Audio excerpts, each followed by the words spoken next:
Okay, so today I'm going to give a rundown of the Gulfstream III, which is the third in a series of guitars I've recently built using some unorthodox materials. And this is it over here. This is one, the acoustic, two, the semi-hollow humbucker, and three with the lipstick pickups in it right here.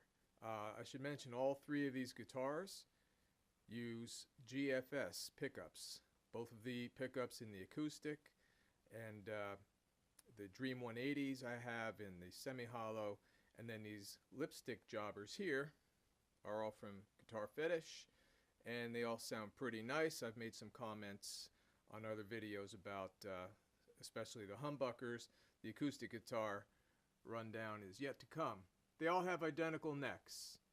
They're really nice necks. I was so happy with the first one that I just kept going. I bought two more, and they all have a tilt back headstock. They're meant for a 25.5-inch scale guitar. They're maple. I don't know if you can see. They all have a scarf joint up there. These all have the same tuners on them as well, again from GFS.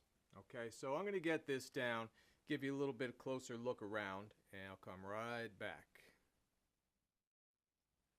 Alright, so I've put another light on. I'm not sure if that actually helps or not, but you can see that the shape is just slightly modified from a Reverend Jetstream body, which I've had a few of over the years and I really liked a lot. This has an inset mahogany piece where the arm contour would be. I'll show you that a little closer in a minute. The controls are just a single volume and tone, 5-way switch in a typical Strat style configuration. Everything is loaded from the front. There's no rear access, so the pots go through here, and even the bridge pickup had to be put in through the cavity under the pick guard, which is inset. I'm pretty happy with the way. It's not perfect, but I'm pretty happy with the way that came out. And I chose a mint colored pick guard. Actually, it's a tortoise guard flipped upside down, and I polished out the base side of it, which was mint E in color. Alright, so it's a standard rosewood neck, really nice. The nuts on these necks I wasn't happy with really, so this is a nut I had that had the spacing that I wanted. It's either, I'm not sure if it's tusk or what it was, I've had it so long, but it polished up nicely, it works great. There's a shot of the headstock, no truss rod cover just yet. We'll work on that. Okay, so let's turn it around, look on the back, see if we can do this. Okay, there's your neck plate, tremolo, a little scraggly there, but it works great.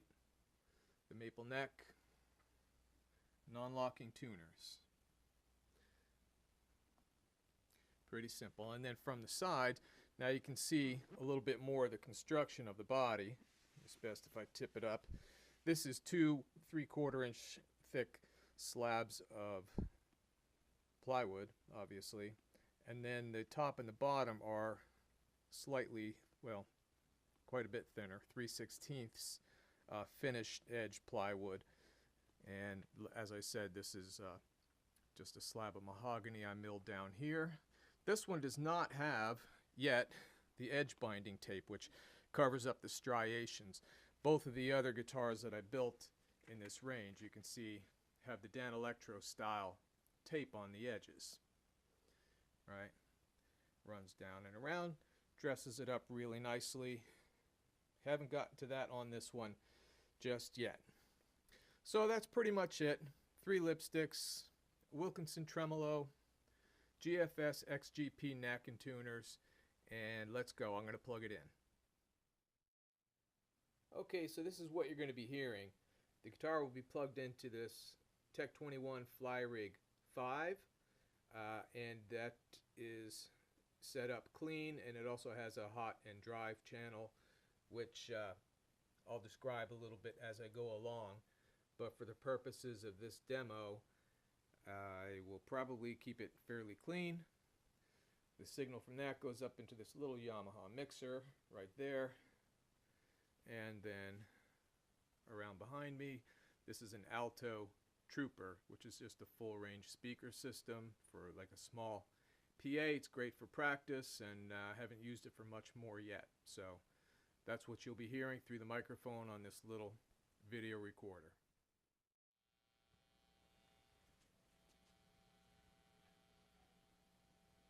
Okay, so here we go. We'll start at the top here with the neck pickup, and I probably won't have to mention, but you'll be able to hear some single coil buzz going on. I've got, you know, dimmer lights all over the place here, so.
So I should mention I have the Sans amp turned on.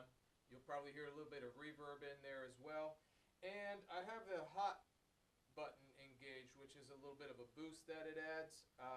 Just because that pedal, the fly rig, seems to favor humbuckers quite a bit. And the single coils, whether it's single coils in general or just these little lipsticks here, don't quite have the punch and the push to really make this pedal sound its best. So I keep that engaged on there. I'll turn it off. You can hear what it sounds like. It's just a little, you know, a little flatter, cleaner. Turn it back on.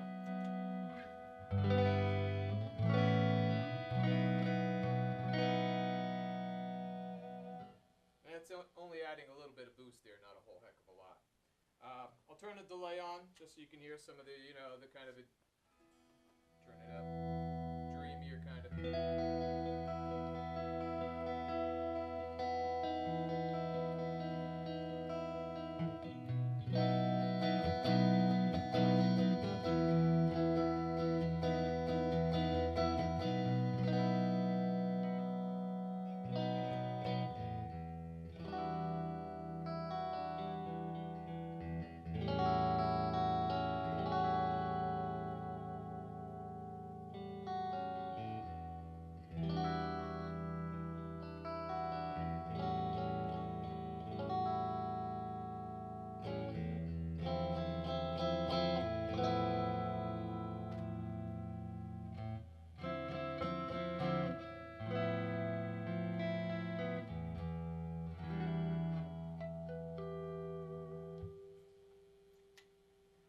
That's basically it. I'm not going to put it on the drive channel here. Yeah, maybe I will, just for a second.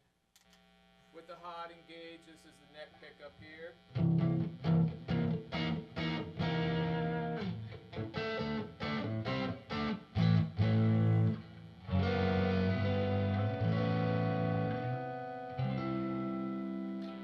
And the bridge.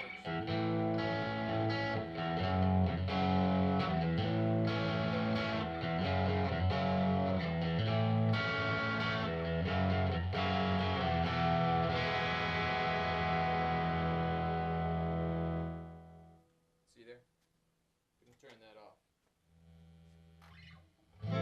Anyway, that's the Gulfstream III. I don't play it much, haven't gotten too used to it yet. I do like the pickups clean.